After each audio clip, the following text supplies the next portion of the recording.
everybody. Thanks for joining today. So as I said, I'm Dimitrios Evangelopoulos. I joined Eastman back in October 2019 to set up a new lab to work on antimicrobial resistance and drug discovery projects. So I myself, I'm from Greece originally. I studied molecular biology and genetics, and I then came to the UK to do my PhD. And this is when I introduced to the field of tuberculosis. And over the time of my PhD, as well as two postdocs, one at UCL and another one at the Crick, I got more into tuberculosis drug discovery projects, as well as investigating drug resistance of tuberculosis. Today, on my presentations, I'm going to give you a short introduction on tuberculosis, the problem of tuberculosis, as well as how that is enhanced with the increasing of drug resistance. And also I'll present you a work that I did before while I was at the Crick towards drug resistance and how we can find out things from drugs that are already present that we didn't know before. And I will close by just giving you a brief intro of what my new lab at the Eastman aims to achieve in the future. So tuberculosis, it's an old disease. It's been around humans for thousands of years, as it's been evident from skeletons and including the mummy that you can see here, that indeed they die of tuberculosis. It used to be called consumption, and that was mainly because the patients that had tuberculosis suffered severe weight loss. But it was until the 24th of March, 1882, that Dr. Robert Koch identified the causing agent of tuberculosis being the Mycobacterium tuberculosis. And since then, we commemorate the 21st of March as the World TB Day. And today we're trying to bring awareness about the disease and its implications. So tuberculosis, it's an airborne disease, which means it can spread when a person that has active TB coughs or sneezes, and another person can inhale the aerosols containing the bacteria. It typically affects the lungs, and that's called pulmonary TB. However, the tuberculosis can actually affect any other sites and organs, and in these cases, it's called extrapulmonary tuberculosis. There is a vaccine called BCG. This was one of the first attenuated vaccines that has been used in humans, and is actually an attenuated form of a cousin Mycobacterium bovis, that causes tuberculosis in cattle, that has been attenuated after severe passaging and lost its virulence genes. However, WHO declared tuberculosis a global health emergency back in 1993, and mainly because of the amount of people that claims the life of tuberculosis claim the life every year. And ever since today, 27 years forward, tuberculosis is now considered the top cause of death worldwide, and is the #1 killer in infectious diseases.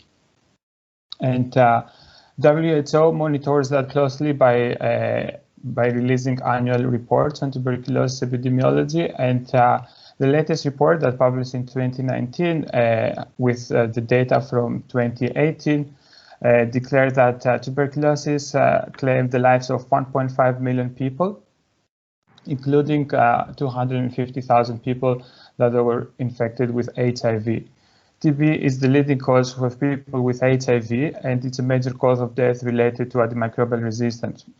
People with HIV, their immunities worsen, and tuberculosis with HIV, the combination of two, is actually a very difficult and it's quite an accelerated disease. Drug resistance, it's a problem worldwide, and it's also a problem in tuberculosis, and it's considered a public health crisis. In 2018, about 500,000 of people that had tuberculosis had a drug-resistant form of tuberculosis. And only 1 in 3 of these people actually had access to treatment.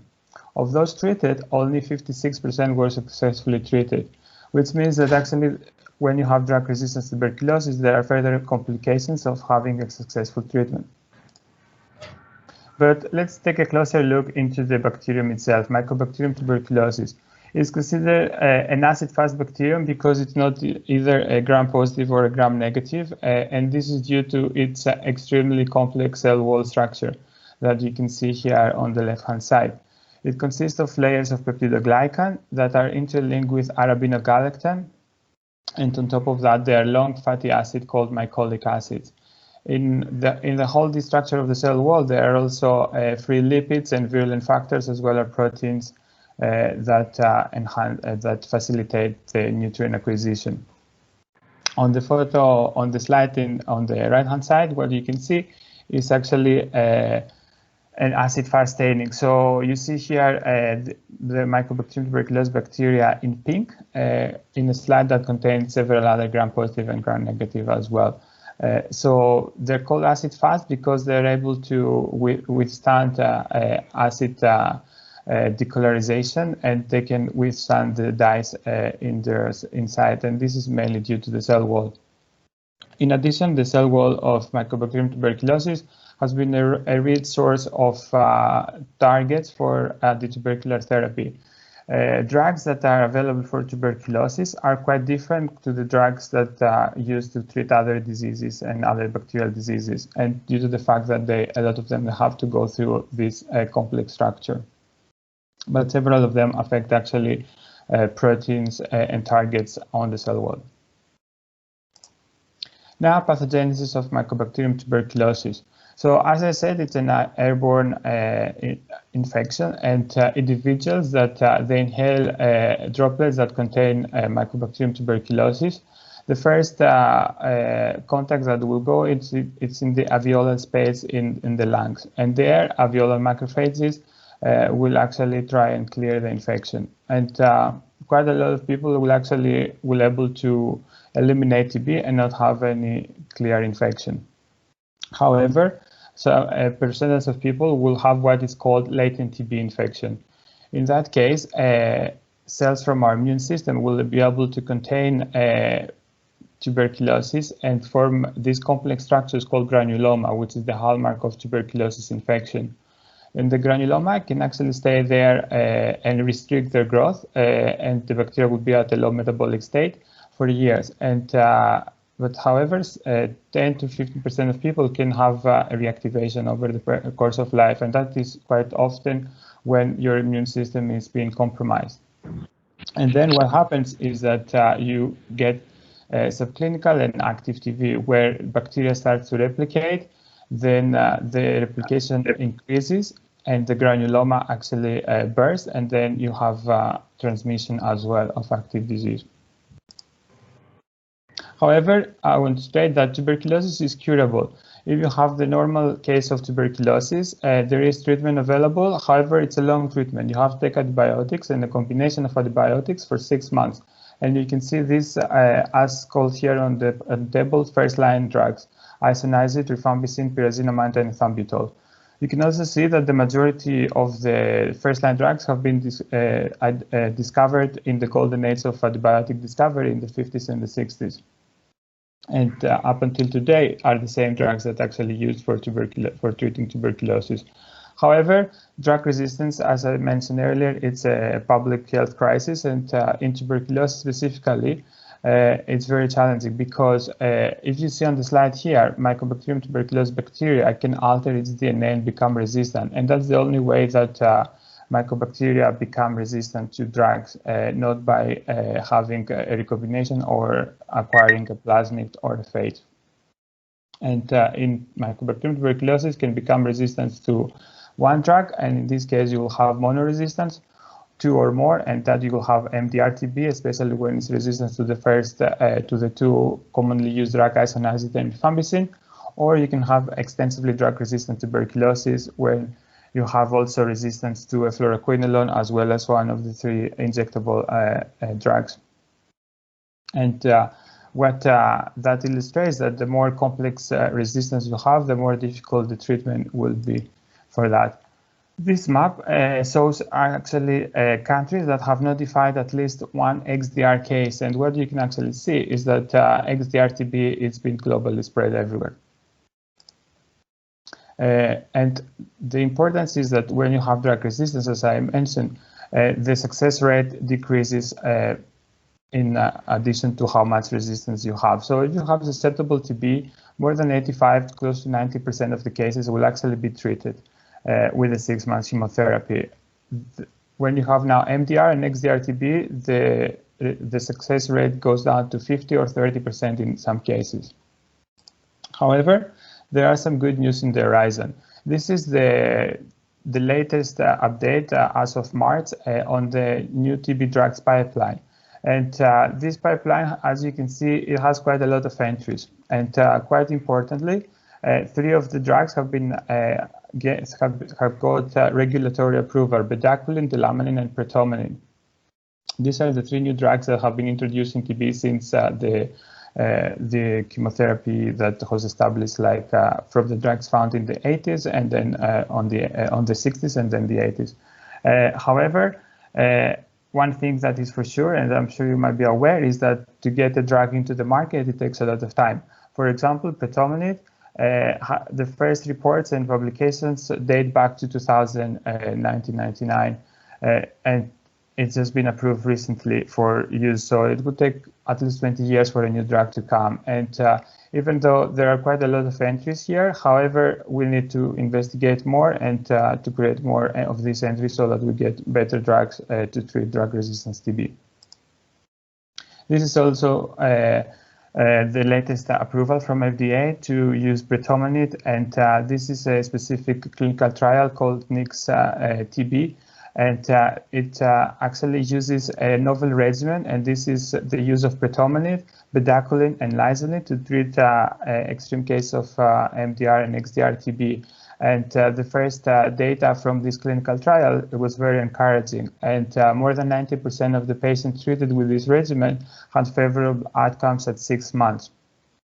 Before that, people with MDR and XDR-TB will need to take drugs for up to 2 years to clear the infection, and again, the success rate won't be very favorable as this one. So new drugs bring us new hope, and that's why we should actually investigate and try to find new more drugs for tuberculosis to treat resistance.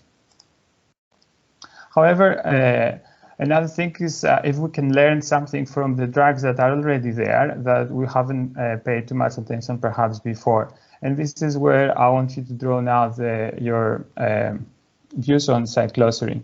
D-cycloserine, or DCS, is a second-line drug. It's been discovered in 1955, and it's a natural product. It's a product from Streptomyces, and it's been used for treating drug-resistant tuberculosis. However, up until very recently, there weren't very clear mutations that are associated with the resistance of cycloserine. And one begs the questions how cycloserine actually evades the generation of drug resistance in the clinic. What we know is that cycloserine, it's an analog of D-alanine, a D-amino acid that is also being present in peptidoglycan biosynthesis. And another formulation of the same drugs is pteridazole, which is actually 2 molecules of cycloserine linked together that seem to have, in some cases, a better safety profile. We know that Mycobacterium bovis BCG is naturally resistant to D-cycloserine because of a mutation in a gene called SIG-A that encodes a serine transfer protein. Also, recently, there have been evidence that adenine dehydrogenase has been indicated to low level of DCS resistance in the clinic. But the more recently, alanine racemase, some polymorphism of that gene has been indicated that it can cause resistance.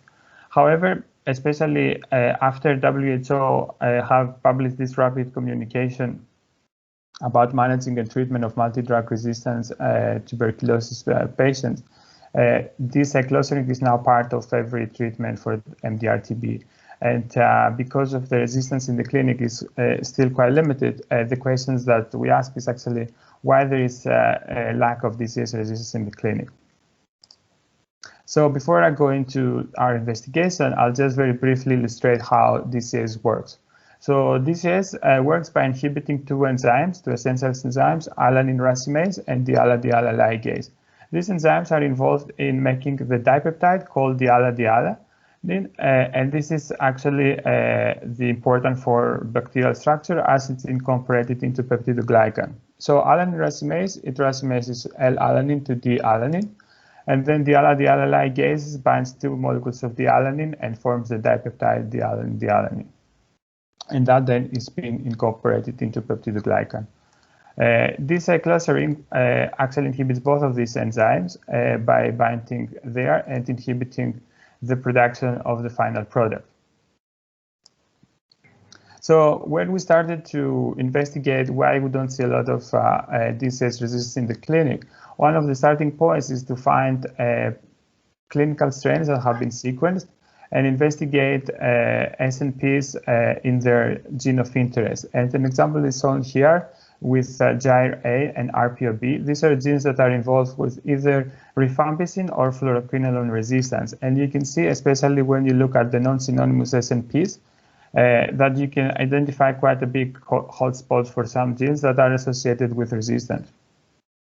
When we do the same analysis now with genes that are linked with DCS resistance, such as alanine racemase, diala-diala ligase, and CK, we don't see that same figure. And even though there are some non-synonymous SNPs, it's not very clear that any of these actually cause resistance. Then we wanted to investigate the mutation rate. The mutation rate is a number of how easily spontaneous mutations can occur that can actually cause resistance to the drug. And what you can see here is that the mutation rate for aconazid, it's in the range of 10 to the minus 6. Rifampicin is 10 to the minus 9. Ethambutol, it's 10 to the minus 7. And streptomycin is between 10 to the minus 7 and 10 to the minus 8. And what you really need is actually a drug that have a low mutation rate so that it would be harder from resistance to occur spontaneously. And when we did the fluctuation experiment to measure the mutation rate of D-cycloserine, we found actually that it is extremely low, to the range of 10 to the minus 11. That itself can explain actually why we don't see a lot of DCS resistance in the clinic. However, we want to investigate that a bit further. So we asked if we can generate some resistant mutants in the laboratory and then investigate that. And this is what we did. We generated 11 mutants that they were all DCS resistant. We whole genome sequenced them, and we found that the majority of the mutations are actually on alanine racemase. We didn't see any mutation in the diala-diala ligase gene. So, and the primary mutations that we saw, it was actually a substitution on D332 to N. In addition to that, there were some 2 mutations that there was intergenic, and these were upstream of alanine racemase. One was in the region where is the promoter, and the other one is in a region which possibly there is a possible repressor that hasn't been investigated yet, but it's a deletion. In addition to that, we had one mutant, and this is mutant number 4, shown here on red, that had only the alanine racemase mutation. But the majority of the other mutants have secondary mutations in genes that are mainly involved in lipid biosynthesis, such as the RV2962, PPSA, and MASP. And these are the resistances found here. To illustrate that a bit in a more evolutionary scenario, HL7RV is the lab strain of Mycobacterium tuberculosis that we use in the lab. And then by pressure under cycloserine, we generated mutant 4 that has the single alanine racemase mutation. And for mutant 4, we think that the other secondary mutations have been evolved as well on the 3 genes. In addition, we weren't able to isolate single mutations only on alanine racemase repressor or promoter, but we were able to have that in combination with either the RV2962C gene or the MASP gene.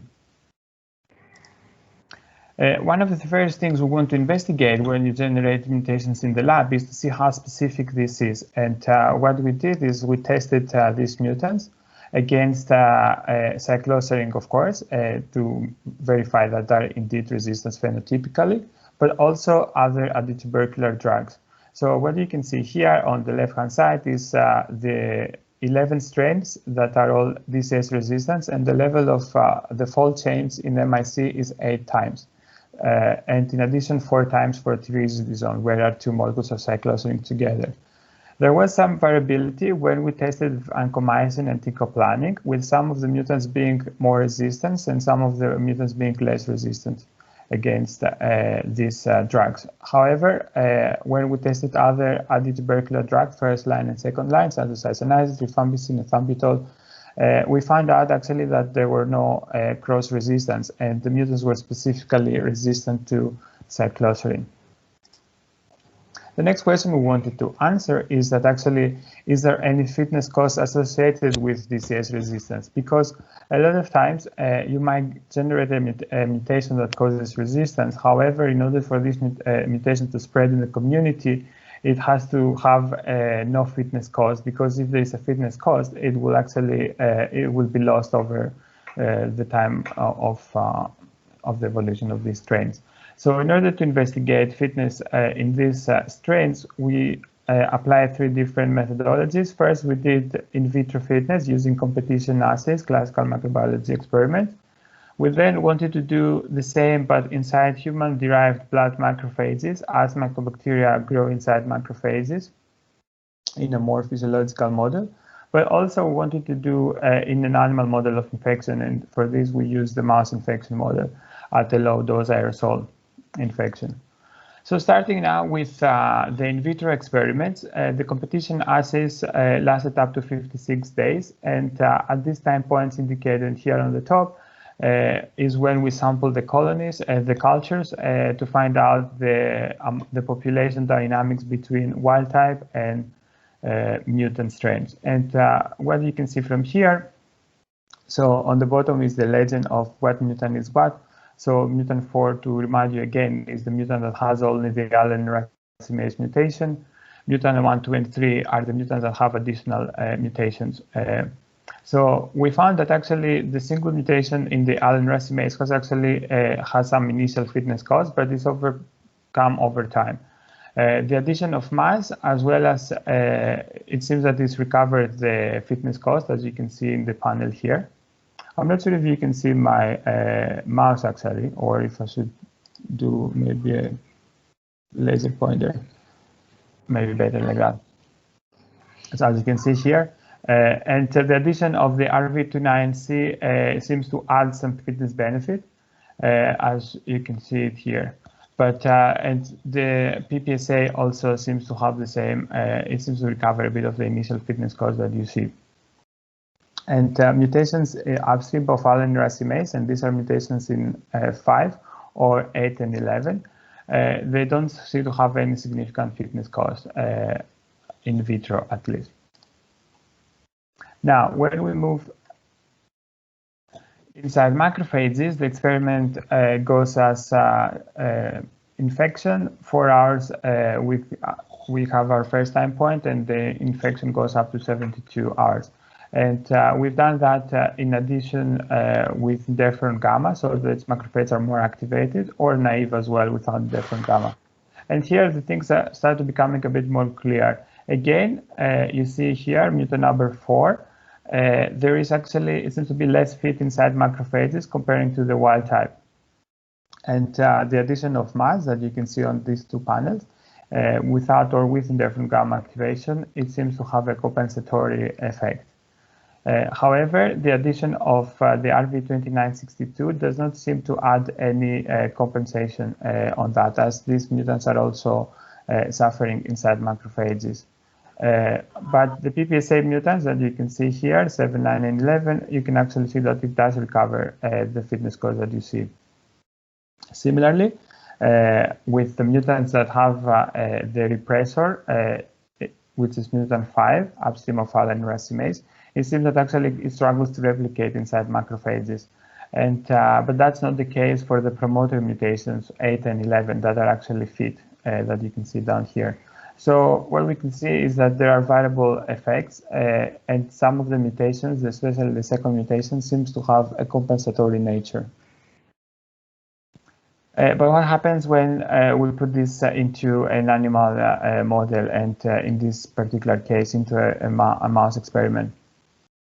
Here it's quite clear that actually, again, the mutant number 4 with a single Alr racemase mutation is actually attenuated in vivo.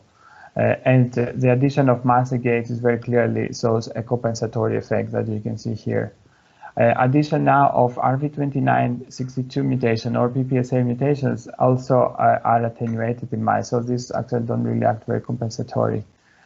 And also the mutant number 5, which is here, the mutation actually on the repression is attenuated as well. However, mutants 8 and 11, which are the promoter mutation, they seem to be as fit as the wild type in vivo as well. And that brings me to the summary slide, where you can actually see the different scenarios based on the different mutations and the different tests. So if we only did, for example, in vitro testing using competition assays, we would have missed that most of these actually events, and we would have seen that most of these mutants, even though they might suffer some initial fitness cause, they seem to be quite fit. However, when we move into macrophages, either naive or activated with interferon gamma, you see that mutants 5 and 6, as well as mutant 4, seem to have quite a severe fitness cost comparing to the wild type. And the same that you see, and you recapitulate that into the animal model. However, the other take-home message from here is that actually in the future, you don't really need to use an animal model to test fitness cost of mycobacteria. You can easily use a macrophage model, either naive or interferon gamma, and it would be quite illustrative of your fitness costs there as well. However, we then wanted to find out what really happens to these mutants and why they cause DCS resistance. And we did some mechanistic experiments to identify that. Firstly, we did qPCRs to test the gene expression of targeted genes such as alanine racemase, BDLA, CK, as well as others linked to DCS or the mechanism of resistance. And what we can find here, especially on the left-hand side panel, which represents untreated cells, is that mutant 5, 8, and 11, and these are the mutants that have mutations upstream of alanine racemase, seem to have upregulation in the alanine racemase. And this has also been confirmed in the mRNA transcript level, but also in the protein level using Western blot and antibody raised against alanine racemase. So as you can see here, 5, 8, and 11, it's quite overexpressed comparing to wild type 8, as well as the other mutants that don't have this mutation. Now, what happens when we add DCS on these mutants is that the mutants that had overexpression on alanine racemase still continue to overexpress this protein. So they have a bit of a sponge effect, which means that you have extra copies of the protein that can be able to tackle the amount of drug that is being added to that. And what you see from the others is that you see a classical response, so specific targets of the protein seems to also be upregulated as well. But if you remember, the majority of the mutants had this single alanine racemase mutation at the residue D322N. And if you can see that in the crystal structure, this is the amino acid here, it seems to form a hydrogen bond with a water molecule that interacts with the cofactor of this protein called PLP. So what we managed to do here is express recombinant alanine racemase, either the wild type or the mutated version, and do some inhibition assays in the presence of cycloserine. And what you can see is that actually the mutant is 244 less inhibited by cycloserine. So that specific substitution here is able actually to withstand the pressure of cycloserine. And that's another mechanism of resistance. And that brings me to the summary slide where cycloserine resistance in tuberculosis, I show you that the mutation rate of cycloserine is extremely low in tuberculosis to the rates of 10 to the minus 11. The mutants do not exhibit cross-resistance to first or second line drugs, so cycloserine resistance could be specific to cycloserine. And the cycloserine resistant mutants do have fitness cost, which is good news because they won't be able to spread as much. However, and in terms of mechanistics, how this resistance happens can be either for overexpression of alanine racemase or by alteration of alanine racemase protein so that it's less inhibited by cycloserine. And if I ask again the same question, why do you think there is lack of DCS resistance in the clinic? I think from this data, we can conclude that the lack is mainly due to the ultra-low mutation rate, as there are no cause phenotypes that can appear and propagate it, because even though a lot of the mutations that I saw you have severe fitness cause, there are compensatory events that can take place and compensate that fitness cost in the future. And this work was done at the Crick while I was at the laboratory of Luis Carvalho, and it was a collaborative project between labs at the Crick, with also Max Gutierrez having input with macrophage work, and the London School of Tropical Medicine for bioinformatics support from Teresa Cortez, and the National Institute for Biological Standards and Control, where they did part of the animal experiments, and the great support that I had while I did my postdoc at the Crick, and that project was funded from the Crick. Now, just as a last slide, because before I stop and get questions from you guys, is I just want to sort of give you a bit of an overview of what my lab at the Microbial Diseases aims to do in the future, and what we're interested in. So we're interested in characterizing the bacterial stress responses to either drugs or the environment, using a combination of omics as well as traditional microbiology. And our aim is to identify new pathways that are unexplored and characterize these so that we can feed the drug discovery pipeline and develop future therapeutics for bacterial diseases. I'll be always keen to chat and speak with individuals that are interested in this as well, and we can contact me on my email that you can see here. And that concludes my presentation. Thank you very much for listening, and I'll be happy to take questions.